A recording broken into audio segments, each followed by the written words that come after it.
Welcome to Four Figure Discount. This week we're here to review an episode that I can honestly say I did not remember anything about. I think I've seen it before, but it's pretty forgettable. It is episode DABF07, The Lastest Gun in the West. I'm Dando. And I am Guy. Howdy there, Dando, and a fond hello to all our partners out there in podcast land. That's What accent was that you were just doing there? That's cowboy. Is that John Wayne? That was... I've no idea what kind of cowboy that was. I think that was probably the most eastern seaboard out old west you're ever going to get. I was trying for a bit of a, howdy partners kind of deal, but I just don't think I've got it in me. I was actually going to try and see if I had like a cowboy hat. That would have been good. Yeah, this is about as close as I could get. either that or like a hipster fedora. So no, I think I'll go with this. I think Dennis Weaver, who played Buck in this episode, has a very distinct voice, don't you reckon?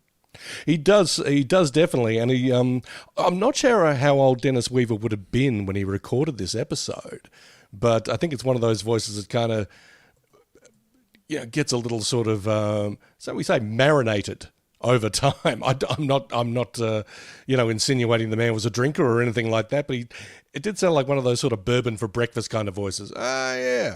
Kind of thing. Definitely, he would have been about 76 years old, about 75, 76. Yeah, it's about the same age as the character. Yeah, just a bit of natural wear and tear on the vocal cords then, but yeah, it did sound like he'd sort of breathed in his share of dust on the trail or something along those lines. I really should. Apologies to the listeners and to you, Dando. I really should have done a bit more research on Dennis Weaver prior to recording this episode. Who knows? Maybe Dando's done some. I doubt it. But well, I do know that he was the president of the Screen Actors Guild for quite a while. Oh, okay. Because I know that he appeared in the long-running TV western Gunsmoke for a long time, probably the longest-running scripted drama on American TV. Then Law and Order took over. Was it Law and Order? I thought the Simpsons stole the thunder of Gunsmoke. Maybe scripted drama. It could be. Okay. Maybe it is the Simpsons. I don't know. I think it was like episodic television or something. I don't know. I know they outdid Gunsmoke. It was like 600 or 500 episodes or something. I don't know. They definitely beat Gunsmoke in something. Yeah. Indeed. Yeah. Gunsmoke for a very long time, and then he was in another. Like Buck McCoy on the show, he was in a 70s style western called McLeod, where he was like an urban cowboy type. He was like a rural sheriff or an out west sheriff who comes and, doles out lawmaking to the big city. I just remember, the opening credits for it. And it may have been, like Matrigger, a Quinn Martin production. But I do remember him sort of riding his horse through the city streets and thinking, that guy looks cool.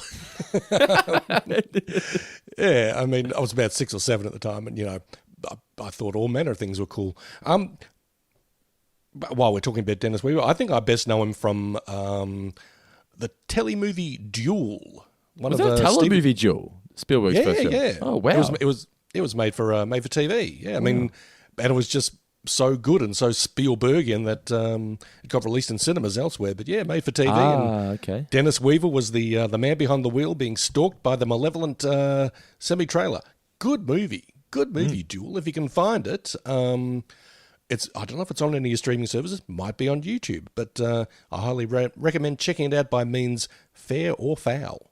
The only fact I know about Duel is that Spielberg reused the audio of the truck collapsing at the end for when the shark drowns at the end of Jaws. Not drowns, when the shark's corpse is floating towards the bottom. Yeah. It's clever guy, our Stevie. Yeah, yes, definitely. Speaking of clever guys, yes, this episode written by John Swartzwelder. Yeah, big news today. He's all over it, isn't he? It's a big day for the Schwartz. He gave one of his first interviews ever. Yeah, a long time. Yeah, but published in the New Yorker magazine.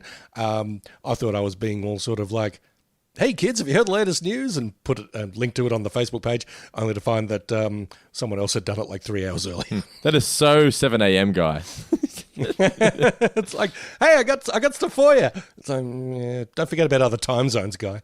It's a pretty in-depth interview. I started reading it before we recorded here. I'm only about a third of the way through it. It's a really interesting read. And you posted an excerpt from it about how his writing process. and how he writes the ideas and then adds the jokes later. Yeah. Yeah, he basically just sort of builds the frame. It's like, okay, well, Homer doesn't want to do this, and then Marge says something like, but you've got to do this. And really just writes the basic framework and then sort of puts it aside and then comes back and goes, okay, well, I've done the hard work, which is writing. Now I get to do the fun work, which is rewriting. Yeah. If you're a writer and you see something like that, you kind of go, of course. Of course. Yeah, so props to Schwartzwelder for that article and for this episode, which, look, I use the word slight a fair bit when we come to talking about recent episodes of The Simpsons, and this is a pretty slight one, but it's got a little meat on the bone as well. I found it to be a fun episode, not necessarily one of my all-time favourites, but I certainly got a few kicks out of it. What did you think, Dante? Well, I enjoyed it, but then I got to the end and realised I couldn't remember anything really that happened. And then I sort of I rewatched it and went, not that much actually happens in regards to like a story. It's just like it's a bunch of stuff happening, but there's no real story to it. And then I read some reviews, and the reviews for this were scathing, and I was like, okay, well, it's not that bad. I mean, it's not like it's offensive or anything. It's just kind of there. And I remember this is the first time that we got to an episode doing this podcast where I genuinely could not remember anything about the episode. It was like I was watching this episode for the first time. And it was kind of a cool feeling to watch an episode from what I still consider to be like the golden era of The Simpsons, like season 13. It's not far from the season 9 era. And watching it for the first time felt kind of cool, but it was just like, I watched this episode going, it's fine. I got a couple of laughs, but I don't think I'm going to revisit it anytime soon. Yeah, look, I can't see myself sort of coming back to the Lastest Gun in the West, as you said, anytime soon. And in all honesty, there's maybe just one part of this episode that I remembered or that kind of stuck in my memory. What was that? And that's when Milhouse is on the bus and he's like, oh, I need a new best friend. And, Ralph comes up and he's like, now I get to be the dominant one. And Ralph's like, be quiet. And Milhouse just becomes instantly beta again. And I'm like, oh, that's right, I do remember that. I mean, whether it was just like a small victorious moment for Ralph or something that I'm always a fan of those. Is that like when the Love of the Ways' kids come into the land room? What's this bald guy doing here? So that's really the only thing that I remembered. And even then, I didn't remember that it was from this particular episode. So, yeah, much like you, I was sort of coming into this fairly fresh. I think I was watching this going, I reckon Guy's going to appreciate this in the way that you like old-fashioned TV. And this was clearly written like a Swartzwelder. He's got a real passion for old-fashioned Western. So it was clearly written like a love letter to old-fashioned 70s Western shows, on 60s Western shows. And I think he did a really good job in that. But I don't think if you didn't grow up with that or watch any of these shows, I mean, I was a 90s kid. Those shows weren't really the thing anymore. They weren't at all the thing anymore. So I didn't really appreciate the jokes as much as what I guess older fans would have. That's me, older fan. But with younger dudes like yourself, Dan, I imagine it would be more like, not even say Don Adams from like Get Smart, but maybe like, almost like maybe even Don Johnson from Miami Vice or something, or but more like a 70s TV cop than like a 50s TV cowboy would be the kind of sort of hero that you would relate to, perhaps, or that would make it a bit more relevant for you. Do you think? I think even 80s probably not, because I didn't watch any 80s shows when I was a kid. I think this was Swartzwelder writing for Swartzwelder, which he said in his interview he always wrote to make himself laugh. But this was definitely Swartzwelder writing to the older audience, I think. Right. Which is fine. It doesn't mean it's bad. It just means that I don't think that someone of my age appreciated the jokes as much as what I should have. Yeah, I mean, look, before when I spoke about there being a little meat on the bone, I think that what I meant by that was probably the whole hero worship thing, and, occasionally discovering that, someone that you may idolise is only human or has feet of clay or all that kind of business. Okay, I'll stop you there. Example of this, and this may sound silly, but it would be someone like, for example, Will Smith. We grew up Will Smith, idolising Will Smith, Fresh Prince of Bel-Air, right? And then it would be like meeting Will Smith when he's 70 years old, being an old guy and being like, you're not really the Fresh Prince anymore.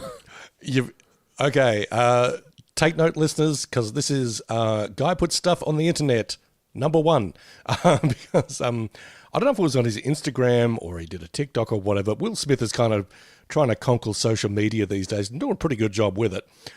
But I saw today a picture of him. He's basically standing on his lawn at his estate or something. He's got his shirt open. He's no longer ripped, but he just looks like... He doesn't look like he's out of shape. But he hasn't got abs anymore or anything like that. And he's sort of got the caption, "Ain't gonna lie to you folks, this is the most out of shape I've ever been in my life." But he just looks so happy. He's just like... and, he's like, yeah, your pecs are sort of turning into man boobs a little bit. And you've got not a pouch or anything like that, but you got a tiny little bit of a gut. And I'm like, oh, Fresh Prince. All right. Fresh Prince is an absolute king, man. So, so yeah, I'll find that picture and put it up online for the patrons. Because, that was that and the Swartzwelder thing were two things that made me smile today. Yeah. And this is the third, talking to Dando about The Simpsons. But yeah, I highly recommend checking out that interview. It's with The New Yorker. I know. It is. What annoyed me, though, was all these clickbait websites trying to, just take excerpts and say, classic Simpsons writer mentions this, mentions that, mentions that. I mean, Screen Rant had 4 articles just highlighting certain sections of this interview. It's like, if you're going to source this interview, Simpsons fans, just go straight to the New Yorker original version. Yeah. Don't go to a clickbait that's going to say, for the full story, go here. Just go straight to the New Yorker. Yeah, fuck the aggregate. Yeah. Churn the sites, forget them. Go to the source. By the way, check out fourfigurediscount.com.au for the small little clickbait articles about the Swartzwelder interview. Oh, yeah, absolutely do that. Oh, God, that's the name you can trust. But yeah, check it out. Swartzwelder, his first interview maybe ever. I'm not too sure if he's done many beforehand. He said he respects the New Yorker, and he always has, because some of his icons have always written for the New Yorker. So yeah, check it out. It's a massive, massive read. He did it via email, which is the Swartzwelder way. The only negative about it is that it debunks a lot of the myths that I loved about the Swartzwelder story. One in particular that I just read was it's always been said that he bought the booth from his favorite diner that he used to write at, and he bought the booth and took it to his apartment and had it installed so that he could write in the actual booth that he used to write from. And he was just like... Nah, I just bought a booth and just put it in my house, because he says he likes the aesthetic. He goes, if you're actually writing in a booth, you'd be amazed how more creative you are sitting in a booth. Wow. So maybe we should do it. Maybe we should do the podcast from a booth, like a diner. Okay, well, we'll have to make a little money and buy a booth. More patrons, please. if you don't mind. But yeah, so I'm glad that you enjoyed the episode, because it was going to be one of two ways. It's either going to be Guy really hates this or Guy likes it because it's old-fashioned TV, and I'm glad that you did, because I didn't dislike it. I just thought it was kind of there. That's the only negative I had for it. It was just a bunch of stuff happening, and really the story just... It's not like Swartzwelder to waste a first act on something meaningless like the dog chasing Bart. It just seemed to go on forever and ever, and then it just... Bart jumps the fence, gets into Buck's house, and he fixes the dog, and that's it. I was like, it led to nothing, really? Well, I'm wondering about other ways that Bart and Buck could have crossed paths. I mean, I like the idea of Buck sort of being like this old, reclusey kind of guy living behind a big gate and something like that. And, how else is Bart going to meet him but sort of escaping into this place that seems relatively safe and secure? Is he running from bullies? Is he running from bullies, perhaps? Yeah, you could have Bart try to pull a prank on Milhouse or Martin or whatever. It goes awry, and he accidentally gets Jimbo or something. The bullies chase him, and he ends up in Buck's house. That could be all over in a minute, as opposed to 6 minutes of a dog chasing Bart. True. Having said that, I didn't mind all the stuff with the dog. I thought the dog was actually kind of a fun adversary. I mean, the fact that he was sort of sucking up to Homer and the rest of the family and then just turning at Bart. Or, I mean, the whole bit with the window where they're having breakfast and the dog just... and then just wipes it. Keeps doing it. I thought that was good. So, but even all the lead up as well, where Bart's just having the luckiest day of everything, the baseball just sort of lands in his hand. He finds 2 shiny dimes. A shiny dime. And a shiny dime, yeah. And then... Now, I don't know if that guy has a name. I know that He does. I did a poll on the Facebook group the other day, on the Facebook page, sorry. I had to find out his real name. The Yes Man is... I'll find it. I'm just scanning here on my phone, as you can see here if you're watching us on YouTube. Scanning through, his name is Mr. Pettigrew. Mr. Pettigrew, okay then. Because, I mean, the only thing that the main thing that I remember him from in episodes of The Simpsons is all that, yes. Well, that's all he says, usually. Yeah. But then I was like, why are you talking like that? I had a stroke. It's like, that's very bad taste, but at the same time, extremely funny. Yeah, that's a lot everyone remembers. But can we just say, right, I'm going to just spoil it now. That was actually my favourite moment in the whole episode. Just a super chocolate, of course. Oh, yes. It's a really fun voice. I'm not sure who does it, but whoever does it, it's clearly It's got to be Dan. It's got to be Dan. I'm going to look it up now while you're talking. But yeah. It's I think that whole, certainly the yes is super chocolate. Is lifted, oh, yes. is lifted from a very famous, very old-timey, if we're talking old-timey stuff, as we had in Lastest Gun of the West, a comedian named Jack Benny, who was very big in the 30s and 40s, and I think 30s and 40s. But I believe his catchphrase, or one of his catchphrases, was sort of yeah kind of thing. Okay. So yeah, I wouldn't be surprised if Swartzwelder was a fan and probably sort of started doing that in the writer's room or something, or even Dan sort of did it when recording one day when they were just sort of riffing or something. I'm not sure, but I mean, it's certainly a reference to a very old-timey comedian. He's definitely, I just checked it then, voiced by Dan Castellaneta. Okay. Yes. Yes. It's so much It's fun one of to the do. better, it's one of the, arguably, because I feel like Gil Gunderson, he came during the golden years, season 9. I think this guy did too, but I think Gil and this guy, the Yes Man, are the two best non-golden era characters they've ever created. Yes. I'm a big fan of Gil, and I do like this guy very much, yeah. So good. But what was your favourite moment from the episode, Mr. Davis? Look, I had one or two. There were a couple of nice little throwaway gags. Some were visual, and actually, most of them were visual. There were two that sort of went back to back. One is where Grandpa is showing off his sort of Buck McCoy fan club membership card, and it's called Little Grandpa Simpson.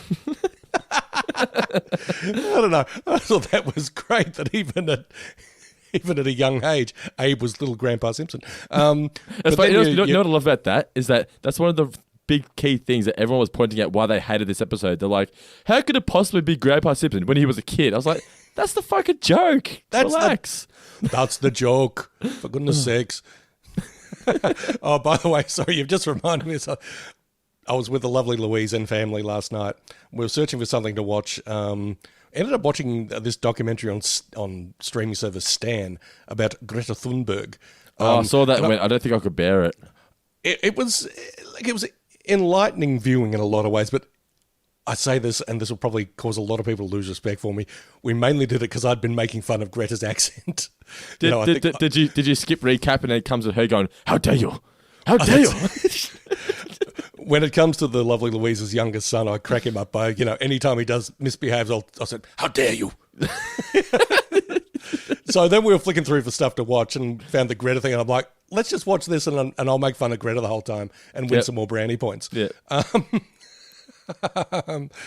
don't know why this has That's the joke? I don't know. Oh, that's it. That's the joke, sorry.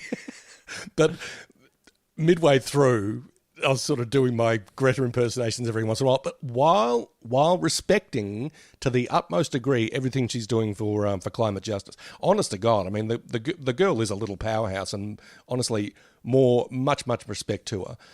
But having said that, I was imitating her a lot. But Louise is saying, "You sound more like Arnold." I was like, "I know it." It's like, "I know. I can only do how dare you." Otherwise, it's like, you must fix the climate.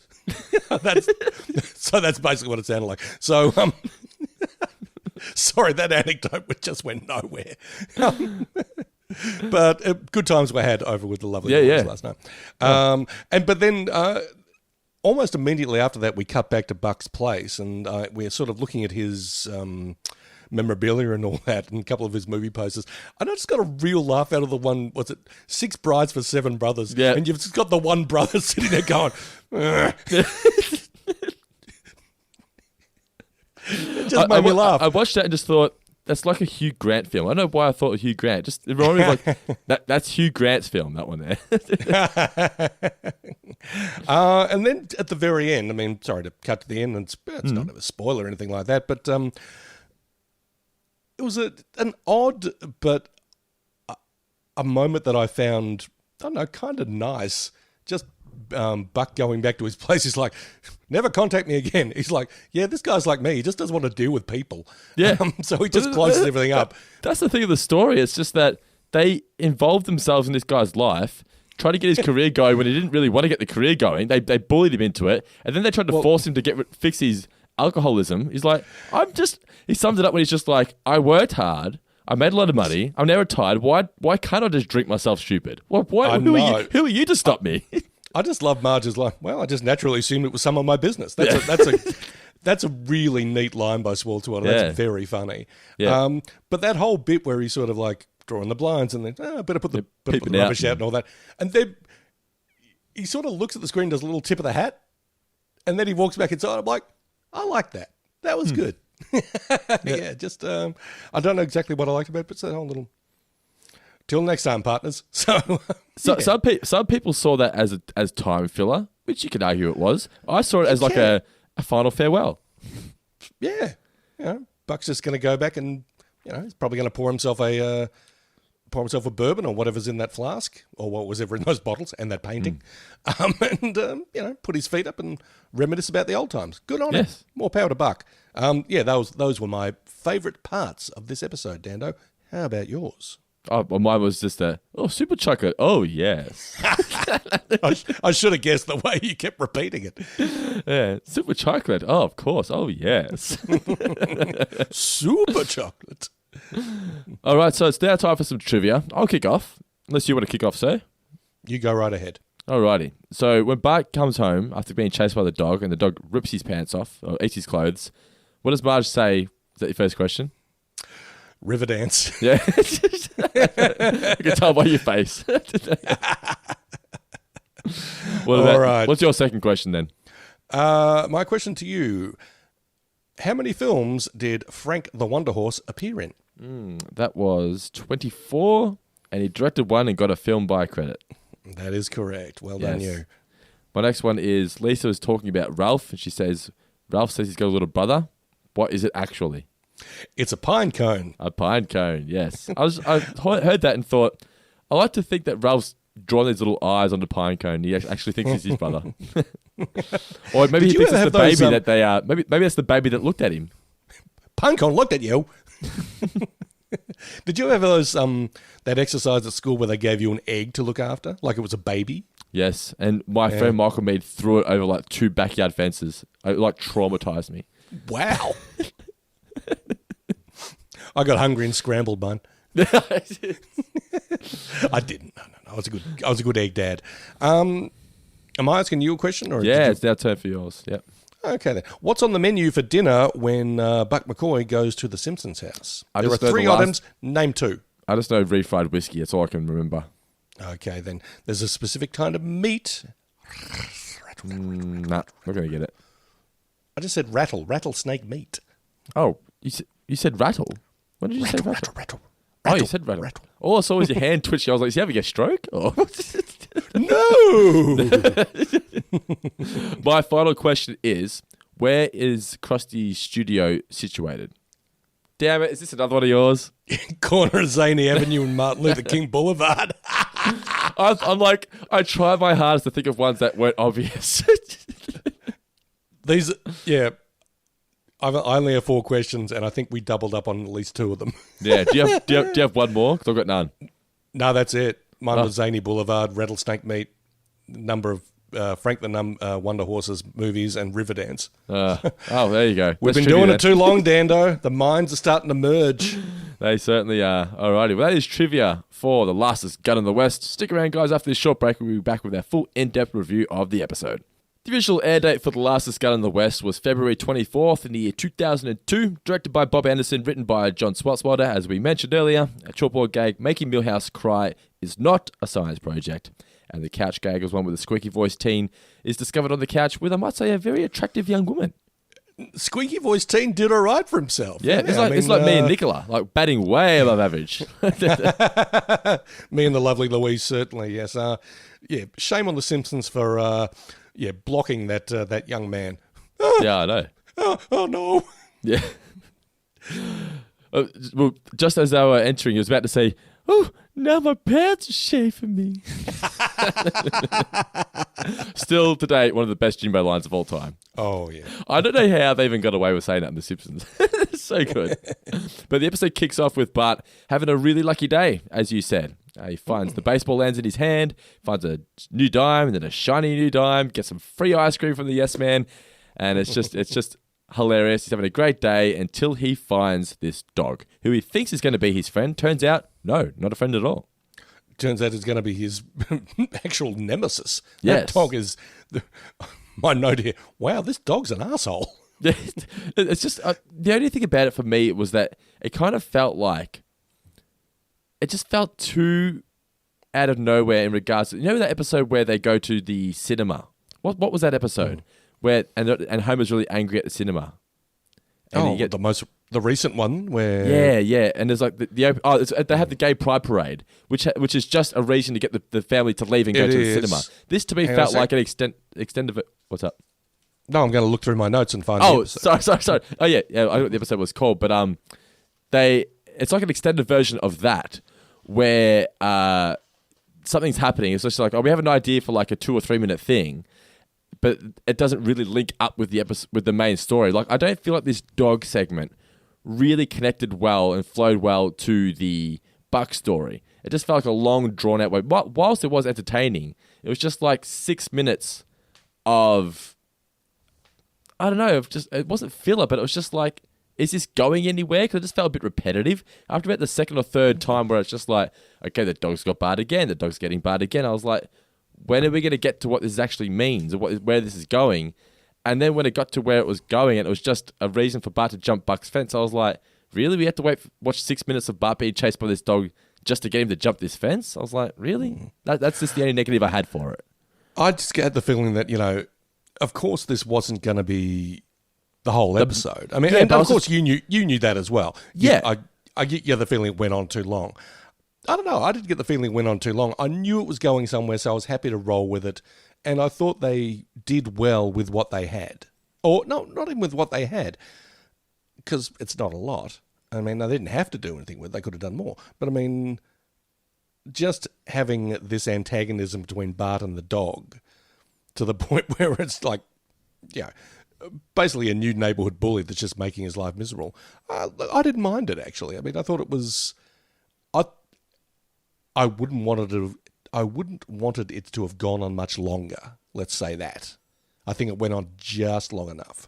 Do you think if you watch this for the first time on television, though, and you just watch an entire first act of Bart being chased by this dog, and then we go to commercial break, because you got to remember, he meets Buck after the first commercial break. Do you think you would have bothered to continue watching? Like, like usually they do this, at least by the end of the first act, there's a hint of what's to come next for the main story. Nothing. That's a good point. You're right. You make a good point. Look, it's very much horses for courses. I didn't think it went on that long, and I guess I knew that, as I said, it was leading somewhere. But yeah, if you are watching it the first time, you might be going, when are we getting to the fireworks factory? Yeah, exactly. But eats his clothes, various things. So he's Lisa's talking about Ralph to Janie in Bart Gets Attacked Behind the Bush. Then Homer's watching he thinks it's a Tarzan movie. It's actually a documentary about the homeless. But I'm sorry, I couldn't find that name of that episode, by the way. Oh, the episode. I'll find. Hang on. It's the not half decent. It's not. It was Jaws Wide Shut. Jaws Wide Shut. Oh, okay. Because you remember he runs out of the cinema and he runs into the Drederick Tatum statue. That's it. Yes, but so this is where Homer goes to check on the dog because Bart's saying how vicious it is and he's going to kill him, and the dog is nice to everybody except for Bart. Then it's outside the window, breathing on the window. much like Jimbo does in Bart Sells His Soul. Bart tries to sneak up to the school bus, but the dog's already on there. It chases him away. Then we get the moment that you mentioned earlier with Ralph and Milhouse. Now at school, this was a really cool visual. Bart walks into the playground, looks outside the window. The dog's just on the seesaw. Just going up and down. It's almost like Michael Myers outside the window at school. Oh, God. Oh, you've reminded me of that scary moment in Halloween. Oh. How great is Halloween? Like, no budget, no special effects. It's just a dude standing out the window. Terrifying. Yeah. Oh, yeah. Yeah. My man John Carpenter knew what time it was. Yeah, he definitely did. Made for something like $350,000 back in the late 70s. Made something like $50 million. Oh, nice. Bart wakes up. He thinks Marge says, "Don't wake up now, otherwise you'll be late to be killed by the dog." He's actually saying you'd be late for school, whatever. He then runs along the hedge, jumps off, and lands in the dog's mouth. Was this a reference to anything, or is it just meant to be random? So he says, "Eat my short stories," and we get a little piece of paper that, at the end of a story that says, "All in all, it had been a weird lottery. The end?" ? What's that from? Look, I'm going to assume that it's a reference to either a short story or a novella, or maybe it's a novel, called The Lottery by a terrific writer named, I'm going to say Shirley Jackson. We better double check that. But she was one of The Lottery. Okay. Yeah, but she was one of the great horror writers. She Shirley Jackson is correct, by the way. Yeah. She what else did she write? She wrote The Haunting. Okay. Yeah. Which has been adapted into a film, has it not? The Haunting? Adapted into a film twice, and then loosely adapted into The Haunting of Hill House, which was on Netflix. Yep. Yeah.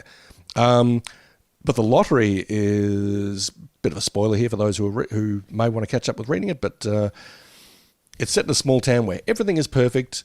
And the reason that everything is perfect is that once a year they hold a lottery. Whoever wins the lottery is basically stoned to death to appease their god. And it's sort of a bit of an indictment of just, small town conformity and all that kind of stuff. But one of the spookiest sort of short stories / novella / short novels ever written. But I think Swartzwelder might be sort of blowing a bit fast and loose. Boy, that was a weird lottery. The end? So, I don't know. As you said, what was his purpose here, though? I don't think it had any other than our man Schwartz probably likes it, and he just wanted to throw some shit that he likes in there. Okay. He's got a moment for a throwaway gag, and I think Simpsons fans like those kind of little Easter eggy kind of things where it's like, hey, what's that? When you broaden your mind a little by sort of looking about a lottery. What could that be? I now know about Shirley Jackson's story. There you go. They run through the dog show, and the dog wins most vicious, I think. I did like that. And rips it off in a vicious manner. Arr. Then he sneaks into Buck's house, jumps the fence, turns around and sees the props, and this is where we cut to commercial. So we come back, and turns out, because they're all props, Buck McCoy introduces himself. Bart has absolutely no idea who he is, but Buck's not aware of this. He mentions here David O. Selznick. Do you know who this is? Yes. I knew you would. I've got notes here, but I'll allow you to elaborate. Okay, David O. Selznick was one of the big-time producers of classic Hollywood. I think he's probably best known for Gone with the Wind. And I don't know if he ever actually sort of ran a studio, but he was, one of the boy wonder producers. Brought a lot of really major films to the screen. Worked with a lot of great filmmakers like Hitchcock, and was renowned as sort of a guy who was very hands-on.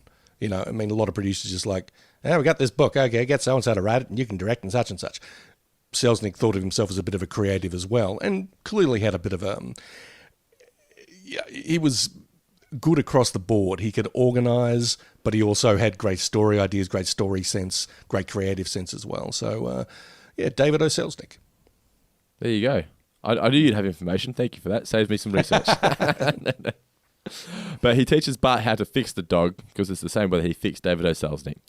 Then he takes him for a tour through the house and says it looks like a steakhouse. It does look like a steakhouse. And it's funny, it reminded me of places like, did you ever go to Lone Star? I've never been. Okay. I don't think it exists in Australia anymore, but I just love, much like Uncle Mo's Family Feedback, I like when I go to a place and there's just a bunch of crazy crap on the walls. I enjoy that kind of vibe. I also did, I like that, Bart was saying, I should be in school. And it's like, I quit school in the 4th grade. I ain't no undummy. But then, like I said, he's walking through the house. We get introduced to Frank the Wonder Horse. This is really good. So Bart sees, it's 5 o'clock, need to go home for dinner. To the laundry room. And it's just the next room in the house. Marge has made cookies for the dog. That's a nice little touch. Like part of the family now. That's the Bart-shaped cookie. He says, no, the dog's not bothering him anymore. So they just fob that story off. Grandpa is incredibly impressed that Bart knows Buck McCoy. He was bigger than opium. Yes, definitely. And great line. The little buckaroo tag, like you said. Little Grandpa Simpson. Buck then shows Bart and Milhouse all the different film posters of the films he starred in. We get the one you mentioned earlier. There's Six Brides for Seven Husbands, I think it's called. 6 Brides for Seven Brothers. There was actually a film called 7 Brides for Seven Brothers. Have you ever heard that? No, I haven't, no. Yeah, sort of. I think it's a musical, actually. I mean... It sounds like a comedy. Yeah, it's sort of a musical comedy, but I don't think it'd really sort of play today because it's basically like, we're 7 brothers living on this ranch. We need wives. Let's go kidnap them. It's not really a kidnap, but... They're climbing in your windows. They're snatching your people up. Kinda. Look, it's been a long time since I watched 7 Brides for Seven Brothers, but which, I mean, I probably watched it once when I was about 8 or 9 because that's what they showed on TV back in the day. By the way... then I was kind of like, I'm not sure these women actually want to be here. Yeah. By the way, when's the last time you went back and revisited Antoine Dodson's song?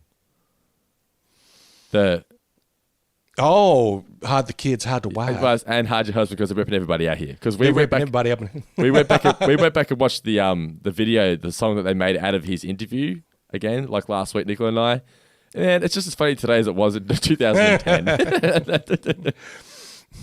I actually watched it. I was like, "This is why the internet exists for things like this." I think there is still occasion where I'll find myself saying, "Hard your kids, hard your wife." I always say, "Hard your kids, hard your wives, and hard your husband," because I'm ripping everybody out here. You're dumb. You're really dumb. All right. Anyway, enough about Antoine Dodson. So I did like Buck's justification as to why the films were better back then, family friendly, because there was no drugs, no nudity, no cussing. Just drinking, fighting, and tripping horses with wires. Oh, man. And it never dawned on me as a kid, but like that's genuinely what they must have done back in the day because you can't train a horse to just fall over like that on cue, right? Or can you? I think maybe you can. Really? Actually. Okay. I mean, look, I'm sure that a fair they few of our... didn't just lay down. They stacked it. Oh, yeah. I mean, look, I'm sure a few of our four-legged friends didn't make it out of Westerns in one piece. No. I'm sure a few of them ended up at the glue factory. But no, they were part of catering by the end of the movie. I think there was also a fair bit of training that was done in some regards. Yeah. God, I hope so. Shows off his lap.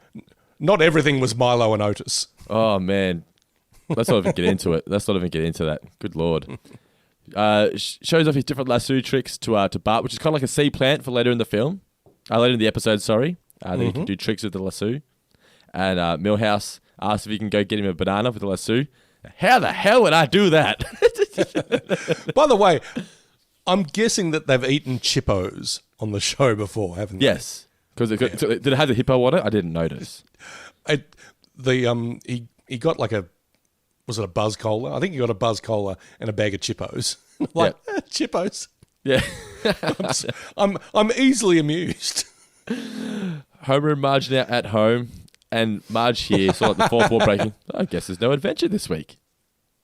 I love that. I thought that was really funny. I mean, it's not really like a meta gag or anything like that, but it's kind of like, it sort of is, and I thought it was pretty funny. They did the exact same joke, though, like 3 or 4 episodes ago with Brawl and the Family. Remember they're on their way home from the trip halfway through the episode, and I was like, could this be the end of our wacky adventures? Oh. Remember that? And that's when they rocked up and the Vegas wives were in the driveway. Oh, okay. Yeah. But yeah. I think I prefer this way. Oh, 100%, yes. Bart rocks up in his cowboy outfit, and Homer is jealous that he's no longer Bart's hero. Another somewhat negative of this episode is that there was a story to pursue there, and Sportswear didn't really do a good job of it. Yeah, that's what I meant when I said it. The premise had some meat on the bones, yeah, but you're right. They didn't really explore it properly. I mean, maybe some of that early part of the first act that was very dog heavy. Some of that could have had, Homer disappointing Bart for some reason, or revealing himself to be, a coward or deficient in some area that sort of makes Bart go, "Oh, Dad's not my hero after all." I mean, not. Well, but he could have. Well, I think Homer would have been Bart's hero anyway. But I mean, you could have had Bart does a little project at school, and Homer finds it, and one of the questions is, "Who is your hero?" And he writes somebody else, and Homer goes, "I thought I was Bart's hero." Yeah. And that's where that story evolves from. But I did like it throughout it where you had Homer dressing up as a cowboy trying to be like Buck. I thought that was cute. But then the second they had Homer make the fake Farrah Fawcett picture, I was like, well, that's all credibility for this story out the window. It's just ridiculous now. I kind of liked it. But so Homer's jealous that he's not Bart's hero. McCoy then comes over for dinner. I like the little seed plant here as well with the refried whiskey. Like, oh, I like the sound of that last one. There's your first clue that he's an alcoholic. Right.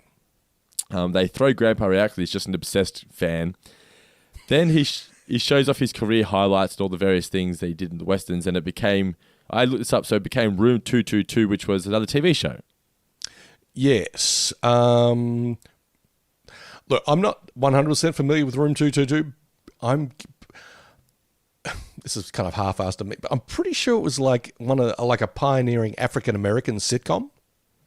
So, Room 222. It looks like what it does. A comedy drama. Let's look at the plot. The overview. Based on the setup of the 1967 film To Serve with Love, the series mainly focused on an American history class in Room 222 of the fictional Walt Whitman High School, an extremely racially diverse school in Los Angeles. So yeah, you're right.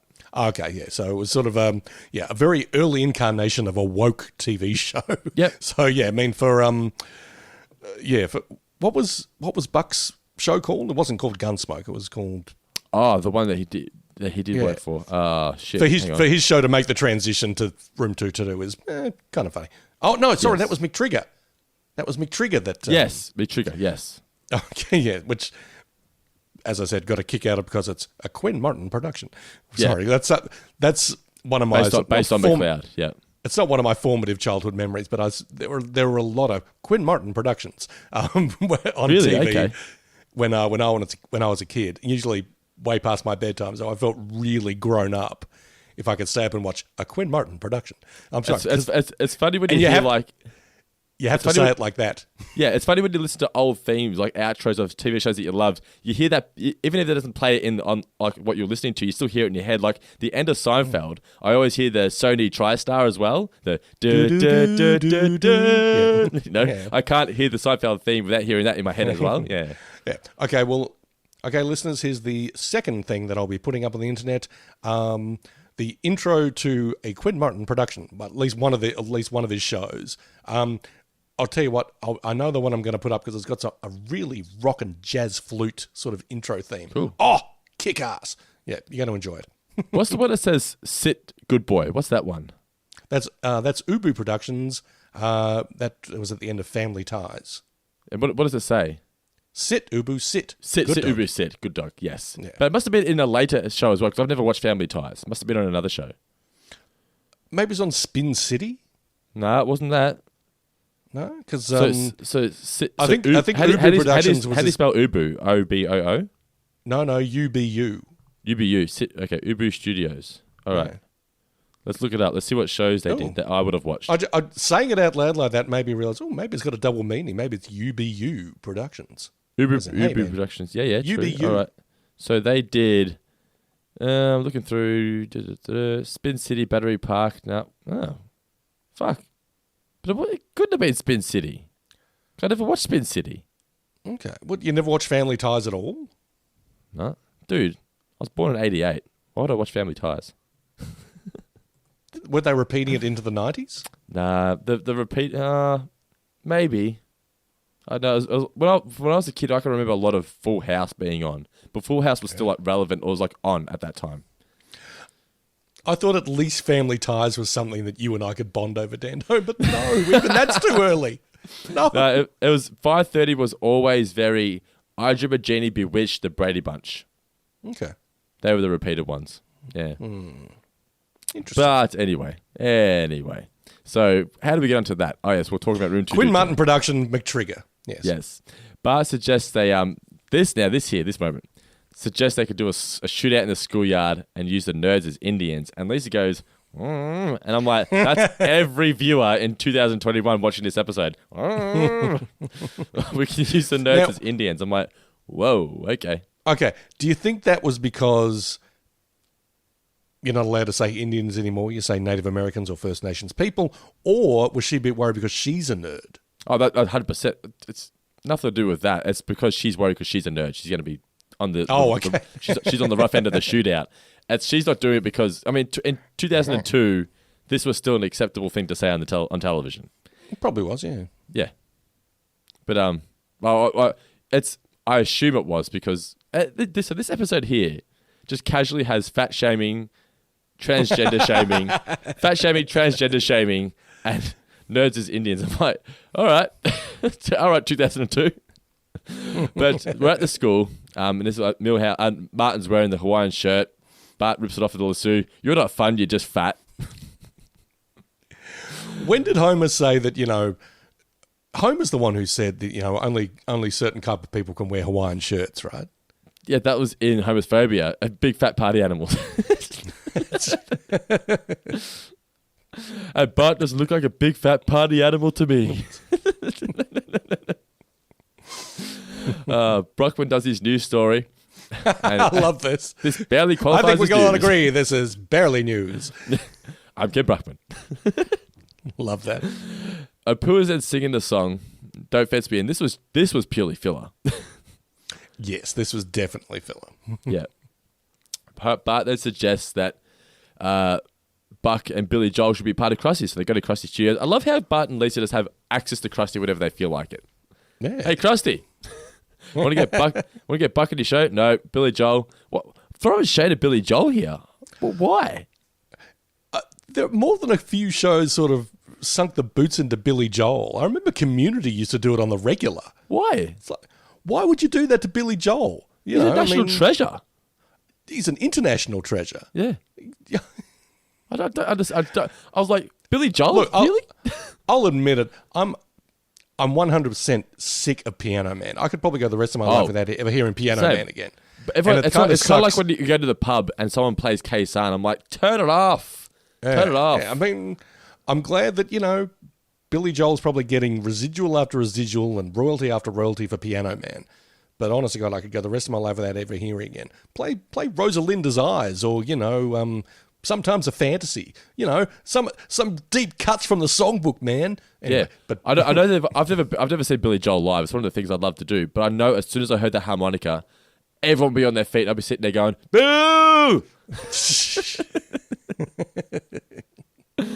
Oh, man. Anyway, so Krusty says he doesn't want to have these guys on because he wants the show to have a timeless quality. And we get the Hanging Chad reference here. I don't know what he was talking about. Apparently it's to do with the 2000 election. It is indeed, yes. Hanging Chads were something to do with voting forms that weren't properly sort of, or may not have been properly filled out or something along those lines. So, that's one of the reasons that George W. Bush supposedly beat Al Gore in the election was due to hanging chads or something along those lines. Okay. Then throwing in Judge Ito from the OJ trial, like what, almost 10 years earlier, like 8 years earlier. It's like, okay, yeah, keep them coming. That's what I loved about this joke was that it actually does exactly what they're implying here. Like someone who's watching this in 2021 is like, what the hell are they talking about? What? That's not timeless. Exactly. Perfect. Well written by Swartzwelder. So now Lisa and Bart go to use some reverse psychology on Buck to try and get him. Wait, his name is Buck, right? I keep saying Buck, and now it's in my mind that I've got it wrong. His name is Buck. No, Buck McCoy. Buck McCoy, yes. I was just making sure. For some reason I had a freak out then. I'm like, wait a minute. Is it Buck? I've been saying Buck this whole time. I'll be making an idiot of myself. So they get him reverse psychology. I love the little sign there, in case of comeback, break glass. Yeah. Tries on either Texas or Massachusetts. What are those little things called that they wear? Bolo ties, I believe. Okay, yeah, it's just like, yeah. There was a phase before you were born, Dando. Oh, look, it's probably made a comeback in your lifetime. But I remember when I was about 17 or 18, bolo ties sort of came back in for a little while. Okay. And even what year were you born? Oh, I'm the summer of 69, baby. I was just born. This was like 86, 87 perhaps. Okay. But bolo ties sort of made a bit of a comeback. And even me, who would sort of like try on anything to sort of be like accepted by the cool kids, I'm like, not even I'm trying that shit. Forget it. Yeah. It reminds me of Back to the Future 3, Marty McFly. Not a good look, but I don't know, maybe Buck pulled it off. Buck then shows off his shooting skills at the rehearsal at Krusty's studio. Homer here, I've seen fancier, which works well for later on, as we'll get to. Indeed. Shoots the Krusty cutout. What does he call it? He says something here. Right in the panhandle. Yeah, which is apparently what Johnny Carson said. Okay. When a guy flung through an axe, I think, at a cutout or something. Oh, okay, and it landed in the... hit a mannequin in the crutch on the Johnny Carson show or something. Yeah. In the bathing suit area. Okay, right in the panhandle. Yep. A part of Texas, by the way, the panhandle. Okay. So Krusty then introduced himself to Buck, and Buck is worried that, he hasn't been on live TV for a while, and Krusty just keeps rubbing it in. Millions of people will be watching, and he's drinking from a hip flask, and it's like, uh-oh, this can never end well. Nope. So now it's time for Krusty's show. And we're doing the skit that Buck's supposed to be a part of. And Sergeant Buck kicks off by saying, we don't take too kindly to transvestite monkeys around here. And I watched this and went, not too sure about that. But I would assume that if you ask somebody from the community, the LGBTQ plus community, I believe, the patrons told us. Plus, yeah. I guarantee you, if you ask them, they weren't offended by this. I don't think there was any malice at all, in all honesty. I was just chuckling at it. I mean, it's just such a ridiculous line. Yeah, it's meant to be ridiculous and absurd. But what were we discussing? We were talking about the Gay Pride Parade. And we said, we weren't saying it was offensive in regards to the community. We were saying it's offensive because the jokes just weren't funny. And everyone, all the patrons who were a part of the community all said that, no, we love that scene. It's not bad at all. It's just a joke. But yeah, so Mr. Teeny's dressed up as a transvestite monkey, apparently. And Buck Rogers is supposed to rock up and save the day, but unfortunately, he is Buck very McCoy, drunk. not Buck Rogers. Oh, I'm tired. I'm so tired. Buck McCoy is Old West. Yes. Buck Rogers is future. 25th century. I had 3 hours sleep last night. I apologize, listeners. So Buck McCoy rocks up drunk, and Homer says, I've seen drunker. Now, this was the other thing about this. He pulls out a loaded weapon where there's children in the room, shoots Krusty in the stomach. No reprimand. Shoots a guy on live television. Nothing. I get that it's just a classic comedy animated show, but at least something. The guy, nothing happens. Krusty's a pro, and he knows that the show must go on, so he's like... He fired a weapon. These costume gentlemen are going to stitch me up. We'll be after this break. Oh, man. Anyway, so Krusty gets shot in the guts, and Buck's let Bart down. You were my hero, man, and now Bart doesn't know what to do with himself. Krusty is very angry, obviously, says that Buck's never going to be back on the show again, and Homer tries to create a new hero for Bart to make up for the fact that Bart's now sad, all the posters are ripped off the wall, and he makes the Farrah Fawcett poster, which... again, is another joke that does not appeal to younger viewers because I don't even know who Farrah Fawcett was. I didn't watch fucking Charlie's Angels when I was a kid. That poster was on the wall of 97.8% of your in the 70s. red-blooded... Yes, yeah, and maybe even in the 80s because that kind of hotness just, transcends decades. Yeah. I had a major crush on that poster. I mean, that was kind of formative for me. I'm aware now that is one of the most iconic pop culture posters of all time. But a 10-year-old watching this in 2002 just thinks Homer's just made a picture of himself in drag for his son. Yes, true. Well, as we've said about previous episodes, though, I mean, there are, references to Citizen Kane thrown in. There's always sort of stuff that, the quote unquote, the kids aren't going to get.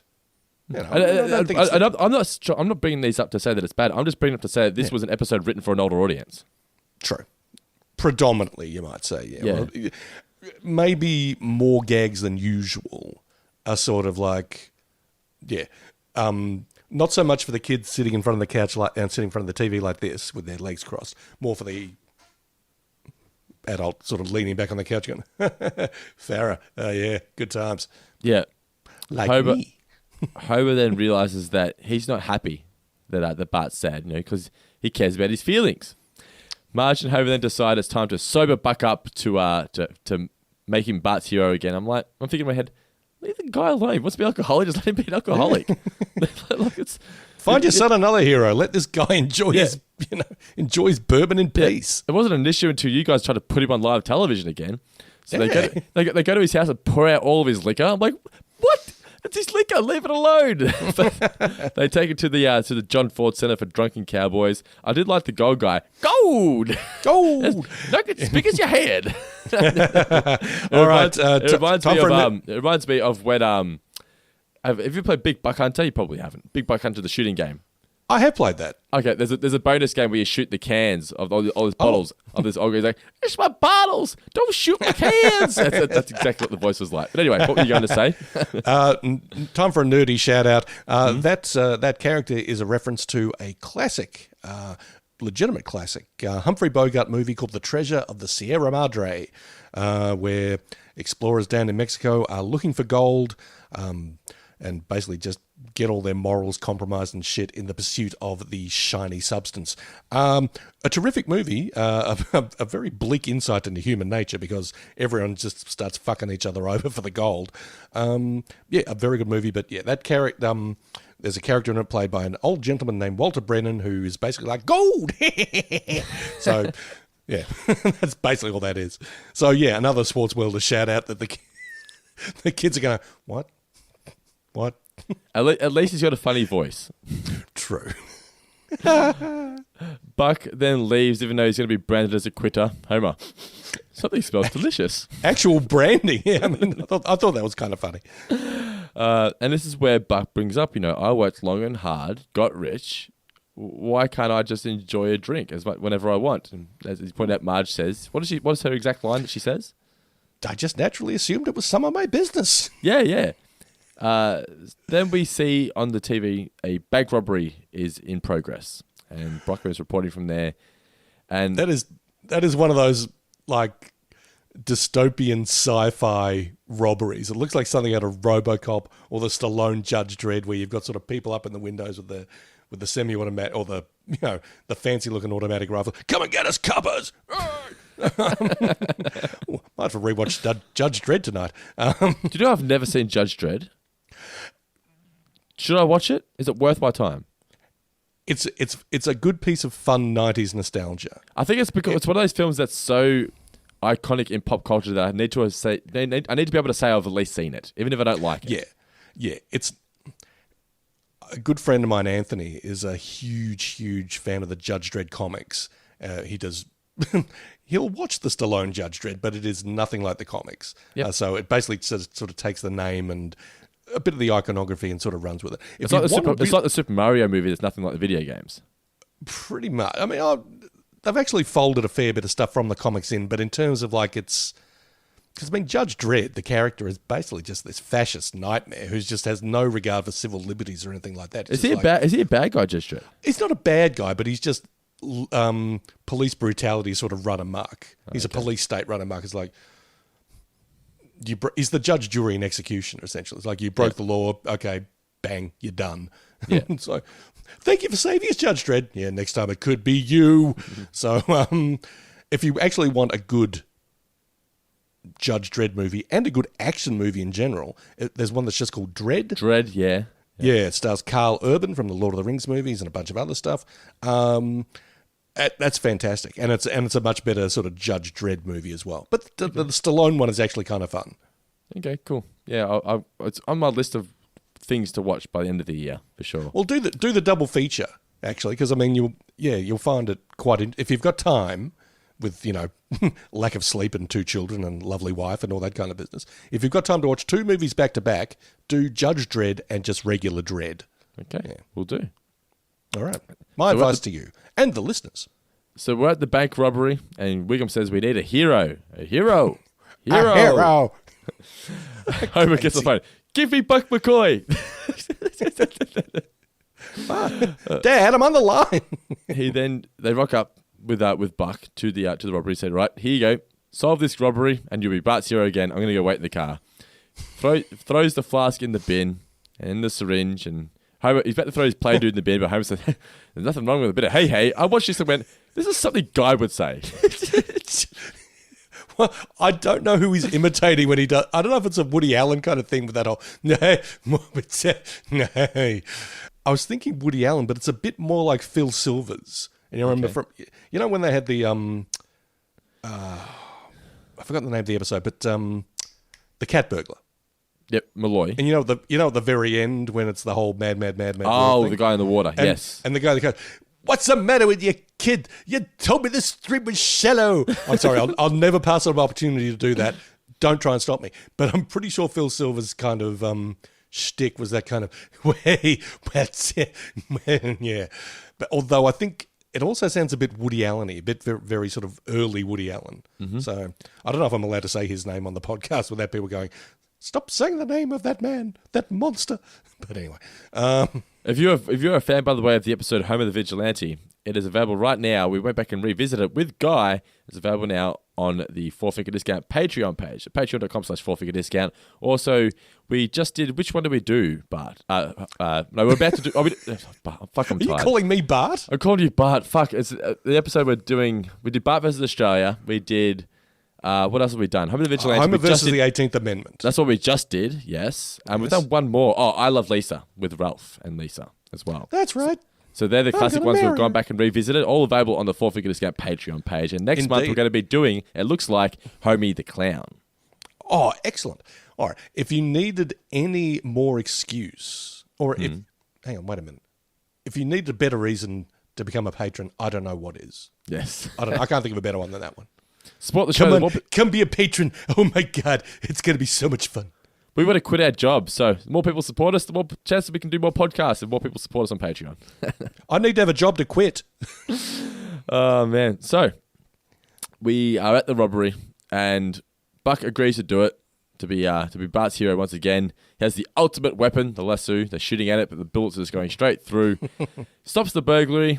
The cops then slink away because it made them look bad. Buck is Bart's hero once again, and Homer is to an extent as well, behind Poochie, Itchy Scratchy, Firefighters, Krusty, I think. America's Firefighters, and then you, Dad. Yes. Then, as we said earlier, Buck just leaves and says, "Never bother me again." And we get a long, drawn-out ending with him just living his life, basically. Yeah. He's got his, sort of old-timey cowboy estate, his urban ranch, so to speak. He closes his gates, closes his blinds, put the bins out. As I said, little tip of the hat. Gone back in. Hopefully there's still some booze somewhere in his secret stash, and Buck McCoy can put his feet up and mosey on down the trail of drunkenness. Sean Connery took the Buck McCoy approach, didn't he? He did indeed. He basically retired to the Bahamas, I believe, or somewhere in the Caribbean. Somewhere tropical, yeah. Somewhere tropical, and just played golf the rest of his days. More power to him. Why not? That's way to do it. So, yes, become a 4 Finger Discount patron, so Dando and I can retire and go play golf somewhere. And you'll never bother us again. No. We'll keep making podcasts till we drop. So all in all, I thought this was, a fine episode. It was by no means a standout. To me, it was one of the ones where I watched it and just went, this is pretty forgettable. Not in a negative way. It's just, I have no desire to ever revisit it. I don't know. It's fine for what it was. I think this would appeal a lot more to the older fans. I'm not into westerns at all. So I know there's a lot of western references in here. If you're a fan of old-timey western shows, I reckon you probably would really enjoy this episode. Yeah. Oh, look, there's There was stuff to enjoy, certainly, but yeah, I mean, as you astutely pointed out, I think our friend John Swartzwelder this is one for him. You know? And look, we're fortunate, in that, when someone like Swartzwelder or any good artist sort of writes something for themselves, usually they're entertaining enough that, other people will find some kind of degree of interest in it. There'll be enough love put into it that other people will feel that love as well, I think. Definitely. So what did you learn for the episode, Mr. Davis? Because I have not got anything down here.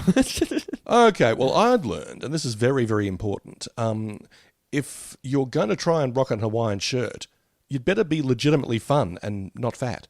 Yeah, because if you're fat, you're in big trouble.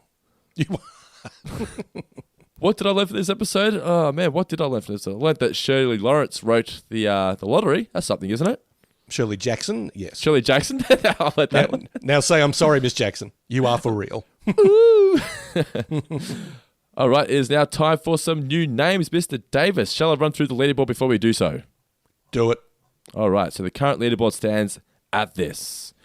In third position, we have a tie on 7 points between Stephen Roberts and Philip Hawkins. In second position on 9 points, Josh Hedge. And in first position on 12 is Garode Harryhill. Take it away.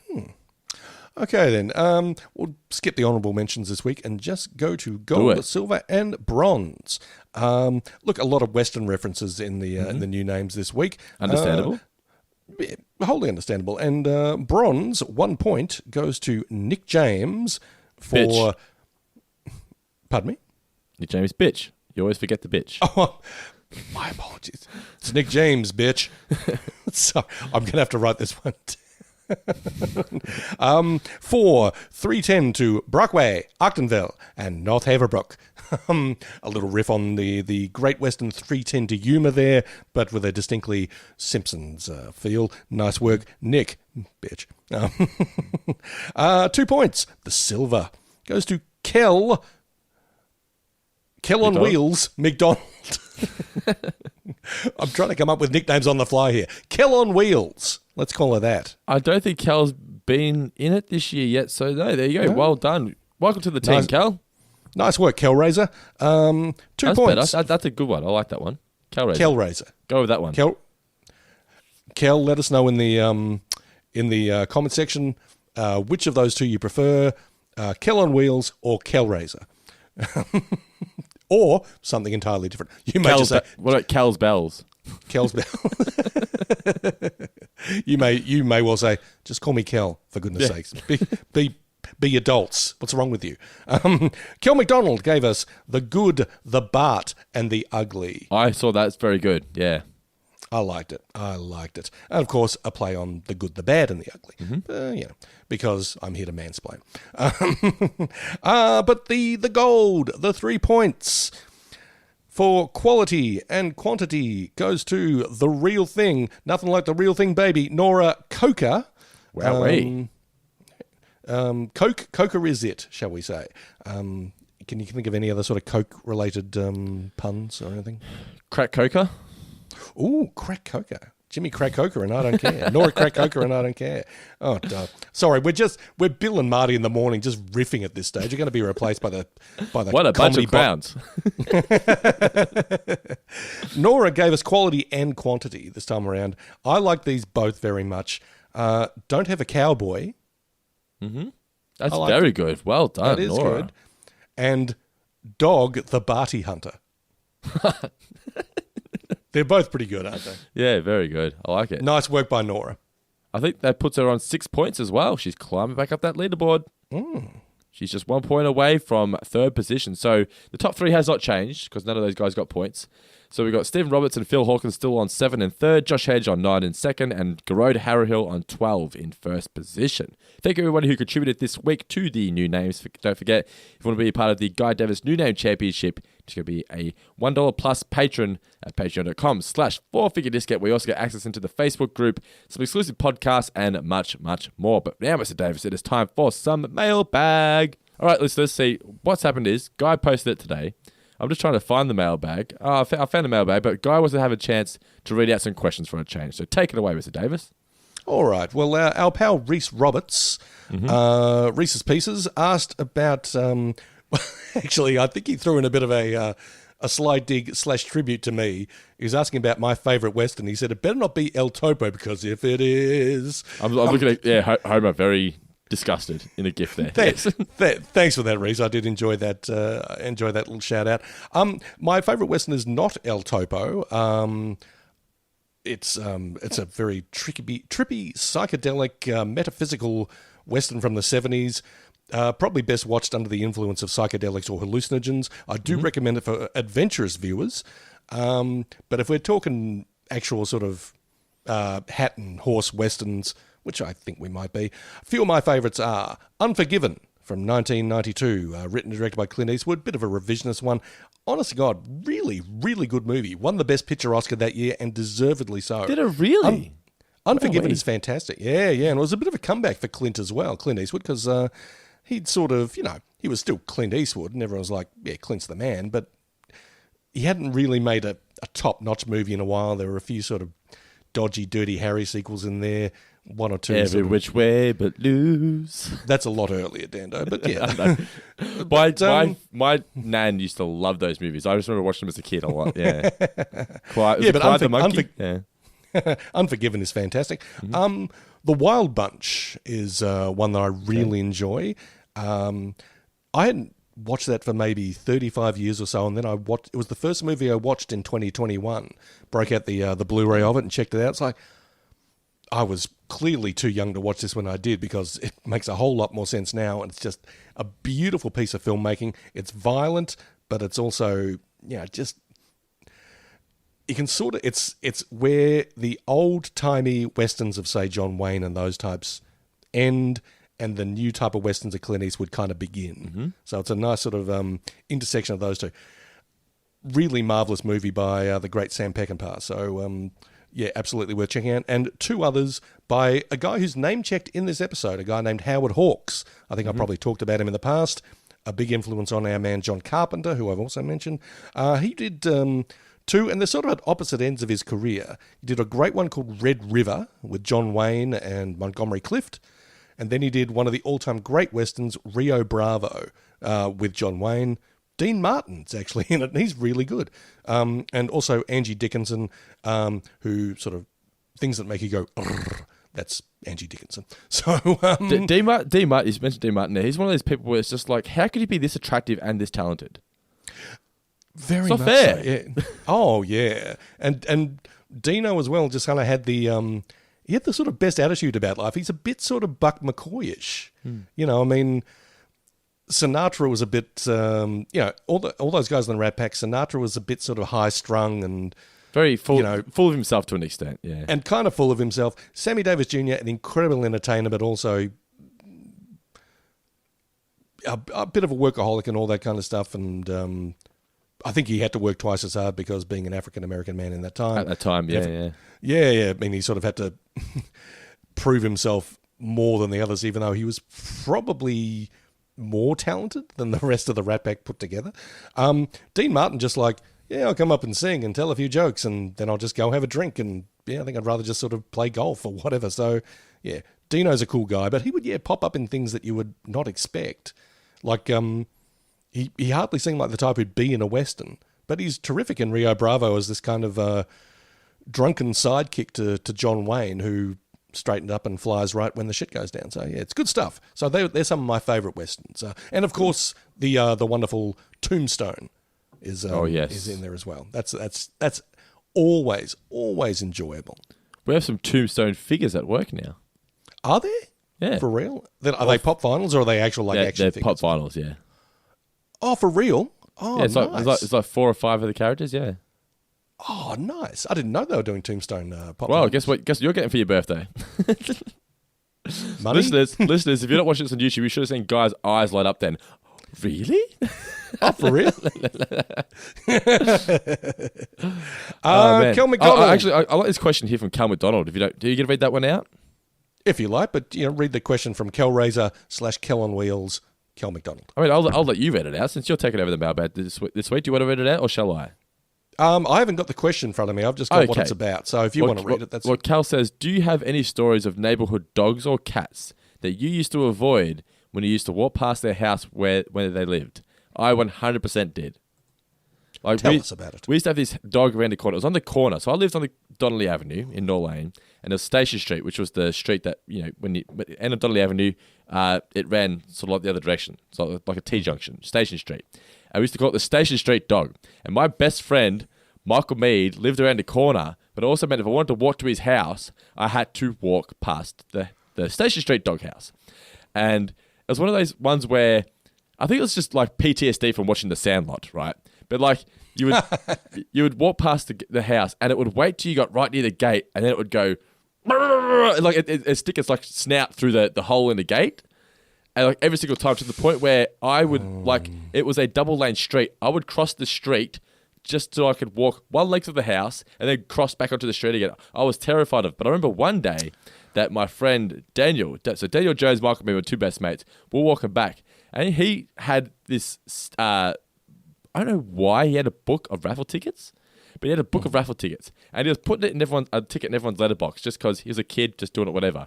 And then he decided to chuck a raffle ticket inside this gate, right? He was not aware of Station Street dog. Station Street dog bit all four of his fingers, all split wide open.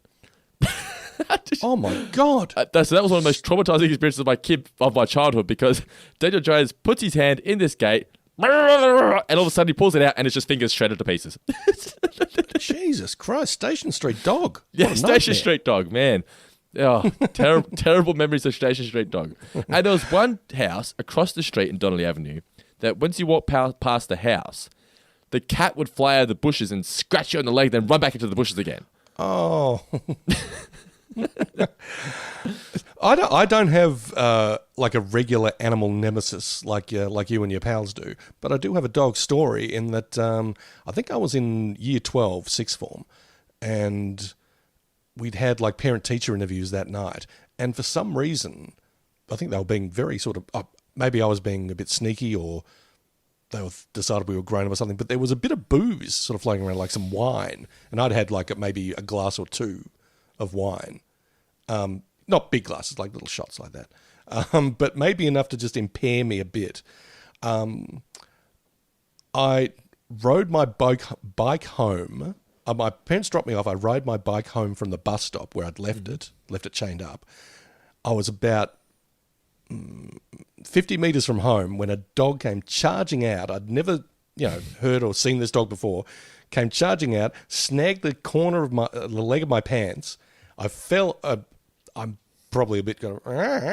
I fell off the bike, hit my head on the corner of the gutter. You probably can't see it, but I've got a little scar right there. Oh, wow. Okay. Because I came in and my head's just cracked open. My face is cracked open. I said to Mum, I fell off my bike. she literally screamed. Because, I've just got blood pissing down my face. Yeah. And took me to get stitches. So then that was on a Friday. When I went into school on Monday, I've just got this huge puffy eye, stitches and all that. And I said to my housemaster, it's like, what did you tell my parents? What did you say to that? Yeah, so, no, that was fun. We also, the next door neighbour of ours, when we lived in Donnelly Avenue, there was this little terrier dog. I don't know why I was scared of it. I guess it's because I was like 8 or 9. But there was this little dog, but his name was Socks. It's because he had like white paws that looked like socks, and the rest of his fur was tan. And, he'd play a bit of backyard cricket and whatnot, and the ball would always end up going over to the backyard. The girl that lived next door's name was Danielle. And like you hit the ball over the fence, you'd have to go get it. And it was like, oh God. And so Socks would sleep in the porch. So you'd look and you'd be like, all right, Socks is asleep. He's not in the backyard. This is my chance. And then you would like tiptoe over the fence, and you'd pick the ball up and you'd throw the ball over to your backyard, and then you'd hit the ball, and you're like, fucking run. And like you're standing, and you'd run for your life, and you hear, and you're like, fucking run! One time he got me, and he caught my pants leg. When he said the dog got you on the pants leg, I remember Socks grabbing onto my pants leg, and I was like shaking him off. That's the only time he ever got me. But it was literally a case of you get your ball ever so quietly, and then you fucking go for it.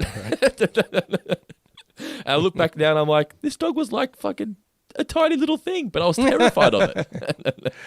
If they're full of beans or full of energy, it's kind of like, oh, God, yeah, you don't know what they're going to do. It was scary shit, man. But anyway, right. Let's do one more question. You pick one, Mr. Davis. All right. This is a question from Cheryl Wisniewski. Mm-hmm. Cheryl, apologies if I've mispronounced your surname. Let me know the proper way to do so if I, in fact, butchered it. Cheryl asked about disappointing celebrity encounters. Okay. I've had my share of celebrity encounters over the years, and I won't say this is disappointing, but it was kind of a letdown for me on a personal level. Mm-hmm. I may have told this story before, so apologies to the listeners. Is it you offending Quentin Tarantino with your pop culture references? It is. It's the Tarantino story where, I landed an interview with him for his movie Inglourious Bastards. Thought, right, it's time for Guy to shine. Time for Quentin Tarantino to meet his Australian soulmate. Yeah, I'm going to be in his next film. He and I are going to be BFFs because we're exactly on the same page when it comes to all this stuff. We met. I mentioned a film a fairly obscure film that I knew he liked and that I really dug. He was like, "Yeah, that's a good movie. Now let's get down to business." Well, he didn't actually say that, but that was what came across. I was like, "I'm not here for small talk. Let's just get this shit done." Oh dear, this is not a social occasion, is it? I'm on the clock. I'm here to work. Okay, let's go to work. Yeah, and I went to work, and do you think it? Do you think it impaired your interview with him? No, it didn't. I mean, but I must admit, it's kind of like, I thought this was going to be a nice bit of leverage. It's like, you start the interview, it's like, oh, okay, well, this person clearly knows their stuff. And look, Mr. Tarantino, to his credit, was a fine interview. I think I was also a bit let down because I just interviewed Christoph Waltz, who's in Inglourious Bastards and Django Unchained before that, and he was just the most charming individual on the face of the earth. Really? So okay. Oh, yeah. Yeah, I just fell in love with the guy. And I mean, he was not a big name at this stage. I mean, he'd been working in I think he's Austrian. I think he'd been working in Austria forever. Mm-hmm. But this was kind of his first big international role. And I think he realised, if I take advantage of this, I can, do quite well. And, he started with me and just charmed the absolute pants off me. The pants stayed on, by the way, folks. They weren't even chafing. I should have used that line. Wow, Mr. Waltz, now my pants are chafing me. You like The Simpsons too? So that interview went so well. I thought, this is going to transfer over to Tarantino. The interview with Tarantino went fine. But he and I did not become BFFs yet. It's never going to happen. Get fucked, Dando. It'll only happen if you have some good portraits of your feet. True, yeah. Send him feet photos. You'd be right. That's true. The man does have a foot fetish. Unfortunately, my plates of meat are the ugliest things on earth. Louise is like, Guy, why are you taking photos of my feet? No reason. No reason. Alrighty. So, I don't really think I've ever met someone that I was disappointed with. And even if I did, I don't like throwing people under the bus like that. It's not fair. So, in that note, apparently there's one story. This is a local reference, but Gary Ablett Sr., Geelong footballer. I was a massive fan of Ablett Sr. when I was a kid. He was like my idol. Had number 5 on my jumper. Every kid loved Gary Ablett Sr. And then apparently there's a photo of me at training, crying, and Gary Ablett looking at me somewhat sort of like confused because apparently he refused to sign my book. And I'm sitting there in the photo crying, holding my book out, and Ablett's just looking at me running laps. And apparently my mum had a go at him. Oh, wow. But my mum said, God, real role model, aren't you? Making a little boy cry. Stick it to him, Mrs. Dando. Yeah, all right. But anyway, guys, hope you enjoyed our review of The Lastest Gun in the West, or for you Americans, The Lastest Gun in the West. Next week, we're going to be reviewing an episode called The Old Man and the Key. Another one where Grandpa gets a girlfriend. I believe her name was Zelda, if I recall correctly. Okay. We're entering the era where I can't recall too much about the episodes. There's a few here and there that I loved, but I looked at... It's going to be a wonderful experience and journey of rediscovery, Dando. Yeah. So I looked ahead for what episodes are to come, and I went, next 4 or 5, don't really remember all that much. So I'm looking forward to going back and revisiting them, like you said. So that's The Old Man and the Key. That's next week's show. As I mentioned earlier, Four Finger Discount Patreon. If you want to hear Guy and I revisiting some classic old episodes from the Golden Era, such as Homer the Vigilante, Homer the Clown, Bart vs. Australia, I Love Lisa, and much, much more, just go to patreon.com/fourfingerdiscount. Big thanks to everybody who has rated and reviewed us in the iTunes store this week. You guys are all absolute champions. Do appreciate it. I do read all the reviews. Just check us. If you don't want to write a review, that's fine. Just check us 5 stars. Do appreciate that. Follow us on Twitter @fourfingerpod. So I gave Guy the ultimatum this week. He's now in charge of the Twitter. Expect some big and funny things to be happening on the Twitter as of this week. So go to twitter.com/fourfingerpod @fourfingerpod. Follow us on there and you'll hear some Guy, or you'll see some Guy hilarity. And it's the best way to sort of converse with Guy if you're not a patron. Also follow us on Instagram @fourfingerdiscount as well. I'm going to be taking over that and making sure we get some regular content on there as well. And the Facebook page. You're all fans of that, I'm assuming, if you're listening to this show. Also, if you've got friends who are looking for a new podcast to listen to and they enjoy The Simpsons, spread the love. Share the show. We'd love to get more and more listeners in and getting into more and more people's ears around the world. So yeah, if you have friends that want some Simpsons podcasts in their ears, spread Four Finger Discount to them. All right, Mr. Davis, that's enough plugging for the show. I'm tired. I'm exhausted. I'm sure you are as well. Do you have any final words for our incredible listeners? A Four Finger Discount production.